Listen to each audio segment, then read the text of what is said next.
Morning. कसे सगळे मस्त ना? मस्तच असायला हवं. तर इथे मी आली आहे किचनमध्ये. सकाळचे वाजले 10. आम्हाला खूप उठायला उशीर झाले आणि आता मी चिमूला देते दूध 10 वाजता. कारण मम्मी नाही आहे, पप्पा नाही, ते सगळे गेलेत गावी आणि आता घरात फक्त मी, चिमू आणि चिमूचे पप्पा आहेत. हे आहे आमचं दूध तापवलेलं आणि याच्यात होतं एवढं मोठं भांडं चिमूसाठी पूर्ण 4-5 लिटर. मम्मीचं असं म्हणणं आहे मी गावी चालले तर पूर्ण तयारी करून जाते. आमच्यासाठी 2 लिटर आणून ठेवलं आणि चिमूसाठी आता मी रात्री गरम करून ते सगळं काढून ठेवलं एका पातेल्यामध्ये आणि आता हे सकाळी तिला द्यायचं म्हणून थोडंसं केलंय गरम. बघा एका आईला किती काळजी आपल्या मुलीची आणि नातीची. तिचं असं म्हणणं या दिवसामध्ये तू कुठे खाली जात राहशील. तरी मी म्हटलं चिमूचे पप्पा आहेत ना, आणतील दूध वगैरे ना. तरी मी मम्मीला म्हटलं कशाला आणतेस दूध वगैरे, आणतील हे येत आहेत ना.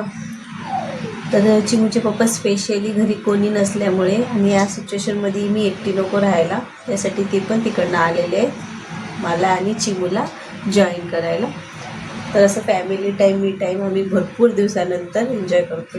बघू आता दिवसभरात काय काय करतो, कुठे कुठे जातो. तसं तर मला एवढ्या मुंबईच्या गरमीमध्ये ना कुठेच जायची इच्छा होत नाही.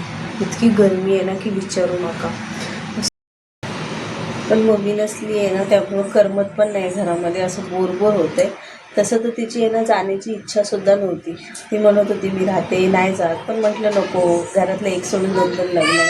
ॲक्च्युली माझ्या मामाच्या मुलीचं लग्न आहे आणि माझ्या मावशीच्या मुलाचं लग्न आहे, म्हणजे आत्याच्या मुलासोबत असं लग्न आहे. पण मी इथे आहे, काय करणार. मिस यू ऑल यू गाईस. तर चला आता चिमूला दूध देते. ती भरपूर वेळापासून मला बोलवते, तिला दूध देते. भेटूया की पसारा घरामध्ये कसा असतो. आणि इथं बसली दुधाची वाट बघत. हा देते बघा 11:15 वाजल्यात आणि आमची सकाळ अजून झालेली नाही. ते पण या मॅडममुळे. किती लवकर हिचं आवरा, किती लवकर जेवण करा, किती लवकर. पण आम्ही झोपणार 1-2 वाजता, बरोबर ना. कपडे धुवून ठेवले होते कारण मला असं वाटलं की उद्या जर कुठे जायचं असेल. हो बाळा. तर म्हटलं चला रात्रीच कामं थोडीफार करून ठेवूया, म्हणजे आपल्याला सकाळी सोपं जाईल.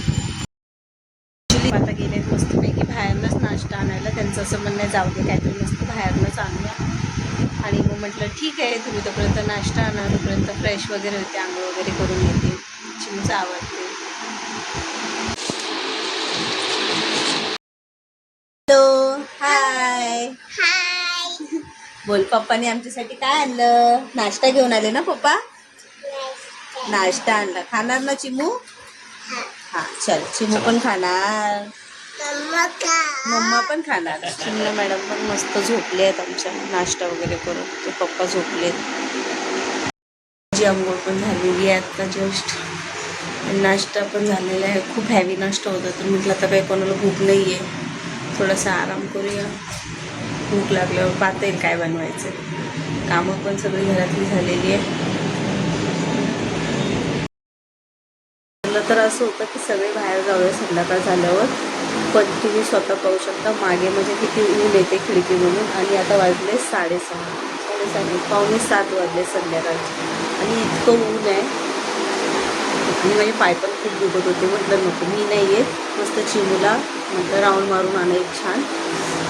तोपर्यंत मी घरातली कामं आवडते. तर काय करणार.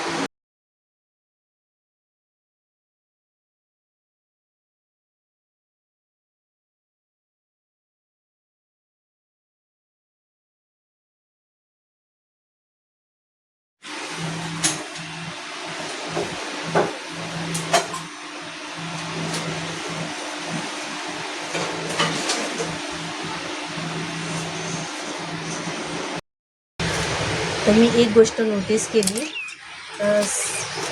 प्रेग्नेंट राहिल्यापासून मी इकडे आली आहे मम्मीकडे.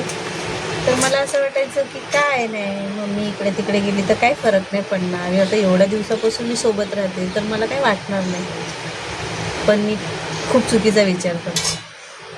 मग मी कालच गेली, अजून 2-4 दिवस राहणार आणि मला खरं करमतच नाही घरात. असं घर खायला उठतं. म्हणजे माहेर आहे ना आईशिवाय अपूर्ण आहे, हे एक खरी गोष्ट आहे. माहेरी जर आई नसली ना, आई वडील, तर माहेर येण्याची मजा पण नसते. आणि भेंडी फ्राय आणि हा आहे मसाला मी भरलेला आणि मी नंतर वरून टाकणार आहे.